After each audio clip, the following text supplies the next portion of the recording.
Distributed by Universal Pictures, Videodrome was the first film by Cronenberg to gain backing from any major Hollywood studio.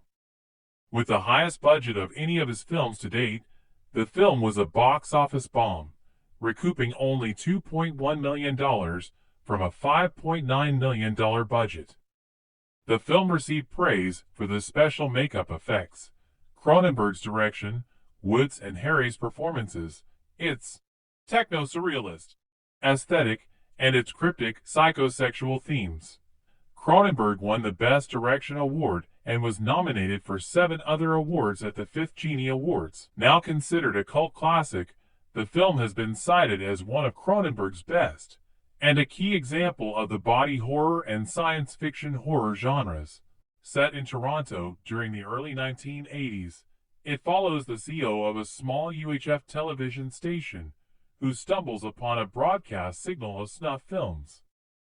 The layers of deception and mind control conspiracy unfold as he uncovers the signal source and loses touch with reality in a series of increasingly bizarre hallucinations. Max Wren is the president of Civic TV, a Toronto UHF television station specializing in sensationalist programming. Harlan, the operator of Civic TV's unauthorized satellite dish, shows Max Videodrome, a plotless show apparently being broadcast from Malaysia which depicts anonymous victims being violently tortured and eventually murdered. Believing this to be the future of television, Max orders Harlan to begin unlicensed use of the show. Nikki Brand, a sadomasochistic radio host who becomes sexually involved with Max, is aroused by an episode of Videodrome and goes to audition for the show when she learns that it is being broadcast out of Pittsburgh, but never returns. Max contacts Masha, a softcore pornographer, and asks her to help him find out the truth about Videodrome. Through Masha, Max learns that not only is the footage not faked, but it is the public face of a political movement. Masha further informs him that the enigmatic media theorist Brian Oblivion knows about. Max tracks down Oblivion to a homeless shelter where vagrants are encouraged to engage in marathon sessions of television viewing. He discovers that Oblivion's daughter Bianca runs the mission, intending to help realize her father's vision of a world in which television replaces every aspect of everyday life. Later, Max views a videotape in which Oblivion informs him that Videodrome is a socio-political battleground in which a war is being fought to control the minds of the people of North America before being garroted by Nikki.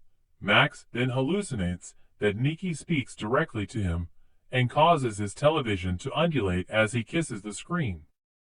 Disturbed, Max returns to Oblivion's homeless shelter.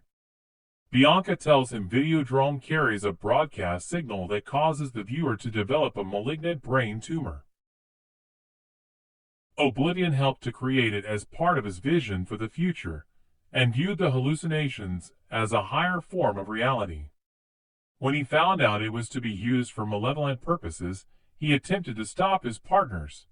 They used his own invention to kill him.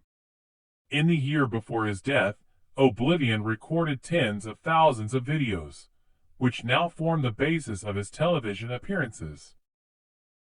Later that night, Max hallucinates placing his handgun in a slit in his abdomen. He is contacted by Videodrome's producer, Barry Convex of the Spectacular Optical Corporation, an eyeglasses company that acts as a front for an arms company, who uses a device to record Max's fantasies of whipping Nikki. Max then wakes up to find Masha's corpse in his bed. He frantically calls Harlan to photograph the body as evidence, but shortly after he arrives, her body is no longer anywhere to be found. Wanting to see the latest Videodrome broadcast, Max meets Harlan at his studio. There, Harlan reveals that he has been working with Convex with the goal of recruiting Max to their cause, to end North America's cultural decay by giving fatal brain tumors to anyone so obsessed with sex and violence that they would watch Videodrome. Convex then inserts a brainwashing Betamax tape into Max's torso. Under Convex's influence, Max murders his colleagues at Civic TV. He later attempts to murder Bianca, who manages to stop him by showing him a videotape of Nikki's murder on the Videodrome set. Bianca then reprograms Max to her father's cause. Death to Videodrome. Long live the new flesh. On her orders, he kills Harlan and Convex. Wanted for their murders as well as those of his colleagues, Max takes refuge on a derelict boat in the Portlands. Appearing to him on a television, Nikki tells him he has weakened Videodrome, but in order to completely defeat it, he must ascend to the next level and leave the old flesh.